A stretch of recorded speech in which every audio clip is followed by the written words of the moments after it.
I'm Dr. Sharanya. I would like to take you back to COVID days. COVID was a very, it was a very challenging period for the entire world. During that time, you were seen visiting hospitals, and what motivated you to be in the hospitals during that crisis? And how do you think India handled the pandemic? యాక్చువల్గా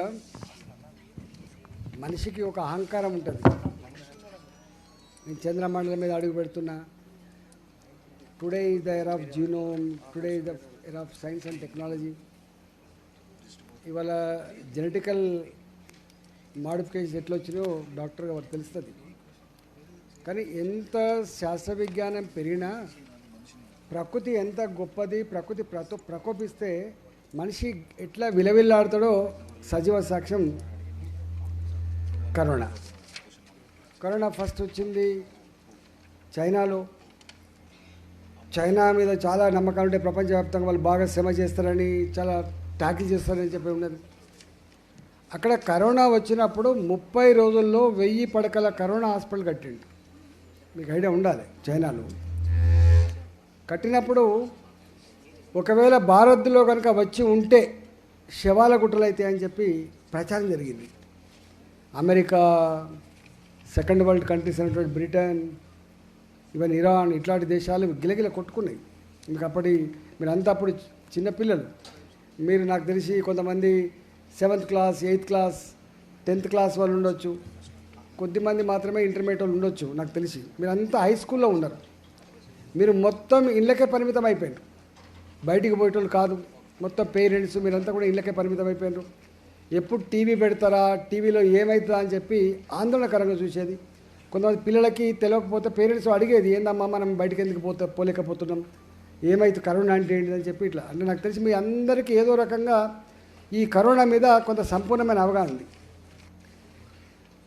ఒకసారి అమెరికాలో, ఇంకా అప్పటికి ఇండియాకి రాలే corona, అమెరికాలో ఒక nurse ఒక హృదయ విదారకమైనటువంటి వీడియో ఇచ్చింది. నేను నా చిన్న పిల్లని, పాపని ఇంట్లో వదిలిపెట్టి వచ్చిన, నా పాపకు చెప్పిన 24 అవర్స్లో వస్తా బిడ్డ అని చెప్పి, కానీ 5 రోజులు అవుతుంది. ఆ రోజు నేను నా కూతురు దగ్గరికి పోలేకపోయినా, ఓ దేవుడా ఈ శవాల గుట్టల మధ్య నేను గడుపుతానని చెప్పి ఒక నర్స్ ఒక వీడియో పెట్టింది. మీకు ఎప్పుడైనా వాళ్ళ ఐడియా ఉండాలి. చాలా హృదయ విరకంగా ఉండే. అమెరికన్ ప్రెసిడెంట్ లాంటోడు ఓ భగవంతుడా మమ్మల్ని కాపాడమని చెప్పి మాట్లాడాడు. Britain president also, Iran president also, వాళ్ళ అధ్యక్షులు వేడుకున్నారు. మొత్తానికి మన దేశాలు కూడా వచ్చింది. ద ఫస్ట్ పేషెంట్ ఒక సాఫ్ట్వేర్ బాబు దుబాయ్ నుంచి బెంగళూరుకి వచ్చిండు. బెంగళూరులో నిర్ధారణ అయింది. ఆయన మన సికింద్రాబాద్ వెస్ట్ మాడేపల్లికి వచ్చింది. వెంటనే మొత్తం టోటల్గా ఆ వెస్ట్ మాడేపల్లిలో ఉండడంతా అలర్ట్ అయిపోయి కిటికీలు బంద్ చేసుకొని మొత్తం వాళ్ళ ఇళ్ళ ముందు సున్నం, బ్లీచింగ్ పౌడర్ చల్లుకొని మొత్తం ఆగమాగం ఉన్నది. న్యాచురల్గా నేను ఆరోగ్య శాఖ మంత్రిని, I'm the captain for that department. అందరూ స్టేట్మెంట్ ఇస్తున్నారు. డాక్టర్లు పోమంటున్నారు, నర్సింగ్ స్టాఫ్ మేము ట్రీట్మెంట్ ఇవ్వమంటున్నారు. శానిటైజింగ్ వర్కర్స్ అయితే అసలు మూత్రం టచ్ అయినా కూడా వస్తుందట, ఇట్లా స్ప్రెడ్ అయింది. నేను వెంటనే I'm the captain of that department, నేను అనుకున్న దీనికి ఏదో ఒక పరిష్కారం నేనే చెప్పాలని చెప్పి మొట్టమొదలుగా ఆ పేషెంట్ని తీసుకుపోయి గాంధీ హాస్పిటల్ జాయిన్ చేయించి, గాంధీ హాస్పిటల్ డెడికేటెడ్ కోవిడ్ హాస్పిటల్గా మార్చి నేను ఫస్ట్ పోయినా అక్కడికి. నేను ఫస్ట్ ఆ పేషెంట్ దగ్గర పోయినా. పేషెంట్ దగ్గర పోయినప్పుడు జూనియర్ డాక్టర్స్ వీళ్ళంతా సార్ ఎట్లా అంటే, నేనైతే ఫస్ట్ పోతా పేషెంట్ దగ్గరికి, నేను మినిస్టర్నే కదా, ప్రాణం నాదైనా ఒకటే నీదైనా ఒకటి కదా అని చెప్పిపోయినాం. ఆ బాబుని చూస్తే అసలు మంచిగా మాట్లాడుతున్నాడు. మా లెక్కనే పెద్ద పేషెంట్ లెక్క కానీ భయం కానీ ఏమీ లేదు, మంచిగా ఉన్నాడు. మమ్మల్ని గుర్తుపట్టిండు, సార్ నన్ను కాపాడమని చెప్పిండు. బిడ్డ నేను కాపాడుతా అని చెప్పినాం. అప్పటి నుంచి మీకు తెలుసు, ఇవాళ ప్రధానమంత్రి నరేంద్ర మోడీ గారు వెంటనే అలర్ట్ అయిపోయి ఎవ్రీ వీక్ మాకు ఒక కాన్ఫరెన్స్ జరిగేది. అక్కడ ప్రధానమంత్రి గారు, హోంమంత్రి గారు, హెల్త్ మినిస్టర్ గారు, ఇక్కడ చీఫ్ మినిస్టర్ గారు, నేను అక్కడ ఉండేది. అంటే ఎంత అంటే మాకు అప్పుడు పీపీ కిట్ లేవు, డాక్టర్లు తెలుస్తుంది. మాస్కులు N95 మాస్కులు అని తెలియదు, పీపీ కిట్లు అని తెలియదు, దీనికి ఏం మందులు లేవు. పెద్ద ఎంత అంటే మీరు పిల్లలు ఇప్పుడు గుర్తు చేసుకోండి ఒకసారి. ఎంత బాధాకరమైన సన్నివేశం అంటే ఎవడు బయటకు వెళ్ళేటోళ్ళు కాదు. నా శామీర్పేట నా ఇల్లు, కోటికి నా ఆఫీసు. నేను జనరల్ రావాలంటే 2 hours పడుతుంది. 15 daysలో ఆఫీస్కి వచ్చేది. 15 days అక్కడే ఉన్నాం, అక్కడే పడుకునేది, అక్కడే తినేది. మేము అసలు ఒక యుద్ధం నిజంగా. కరోనా వచ్చి వేలాది మంది, లక్షలాది మంది కన్నీరు పెట్టించు, కానీ ఆ కష్టకాలంలో నాలాంటి వాడిని ఛాలెంజ్ తీసుకొని పనిచేయడం అనేది నా జీవితంలో మరవలేని క్షణాలు. మేము 24/7 నేను మా దగ్గర పిఎస్లు, పిఏలు ఒక 5 మంది 6 మంది 24/7 మేము ఉన్నాం. ఇప్పటిదాకా ఒక వీడియో వచ్చింది, ఇక్కడ ఆక్సిజన్ లేకపోతే ఇండియన్ ఎయిర్లైన్స్ వాళ్ళతోటి, వాళ్ళ మిలిటరీ తోటి అప్పీల్ చేసుకొని అక్కడి నుంచి వెళ్ళి కొన్ని కంటైనర్లలో ఆక్సిజన్ తీసుకొచ్చి ఇచ్చే సందర్భాలు దుఃఖం వస్తుంది.